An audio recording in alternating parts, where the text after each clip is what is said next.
change. Just take one.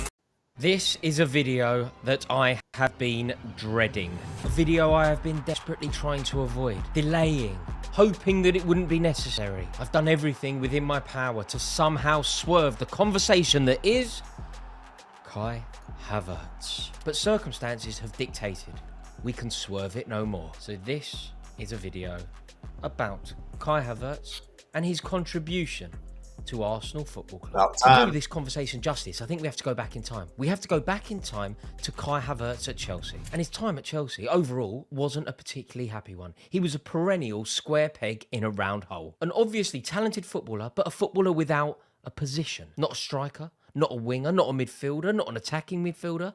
There wasn't really an obvious position for Kai Havertz to find at Chelsea Football Club. You know, if I was to pick a five-a-side team of Premier League footballers, there is a chance that Kai Havertz would be in it. But at Chelsea, I often wouldn't have him in our 11-a-side team. He was a playground player, so good at certain things, but lacking in so many of the things that are so necessary to be a well-equipped Premier League footballer. And initially at Arsenal, I feel like it felt the same. Arteta struggled with where best to deploy Kai Havertz. You know, he used him mostly in midfield where he was ineffective, and there were no open play goals from Kai Havertz until the 25th of November. At various points, it was comical. Do you remember when Arsenal's players generously, almost charitably, gave him a penalty in order to get him off the mark? Yeah, of course it was charitable. That's what we do. You help your players, pimp.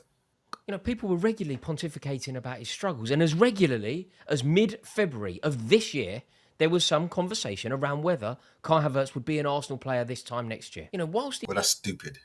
Just got the man. He ain't played that bad. When he got here, it was shaky. And I can't lie, every time I saw his name in the starting lineup, it made me nervous. And then when him and Jorginho was in the same starting lineup, made me even more nervous. But they both grew into it. There's nothing that no one can say. They both grew into their system.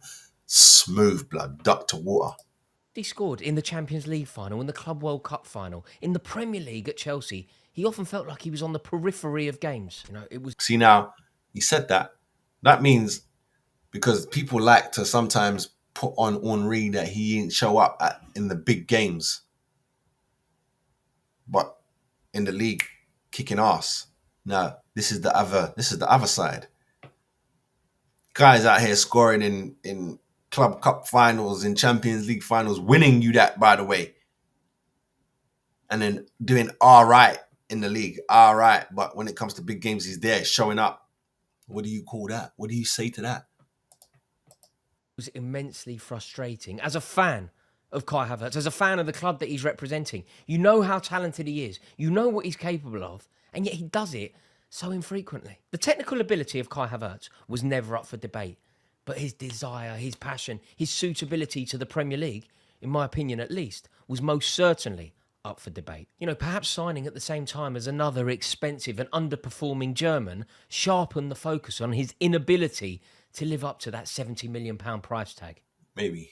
Let's get to the...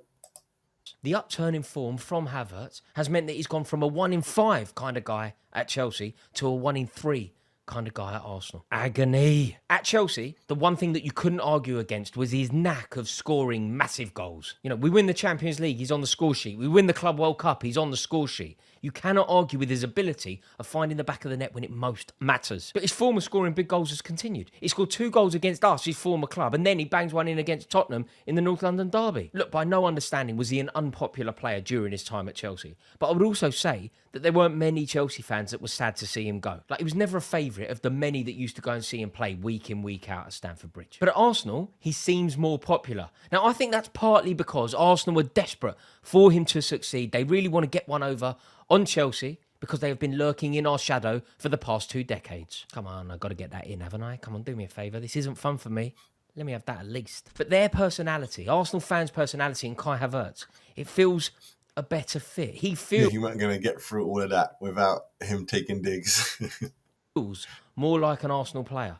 And I don't mean that as a compliment. But there are still doubts about Kai Havertz. He's yet to do it over a full season. And his domestic form in Europe hasn't been replicated in Europe. He scored 1 in 10 for Arsenal. What I will concede, however, is this. If he can continue this form over the last few weeks of the season and win Arsenal their first title for 2 decades, it will prove a shrewd bit of business. Arteta, yet again, will have got it right, and Kai Havertz will have proved a lot of us wrong. However, until then, I think the jury's still just about out. A lot of Arsenal fans are still telling me that they need to sign a top-tier striker in order to compete on multiple fronts.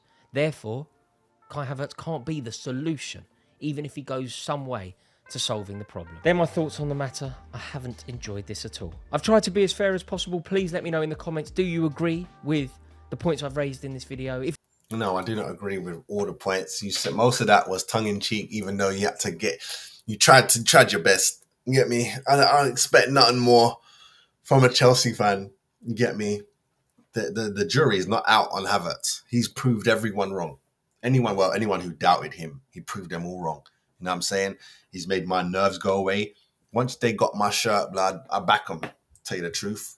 If I'm honest with you, you have to be absolute dog for me not to back you when you are employed by mine. You know what I mean? So, with that said, moving on up to the east side. All right. Miss Wright is back kicking ball after 4 years. Who am I talking about? Oh, yeah. You gonna see. You gonna see. My name's Andrew Clark, former Premiership player. This is Bar Level. What's up, people? Make sure you like and subscribe to the channel.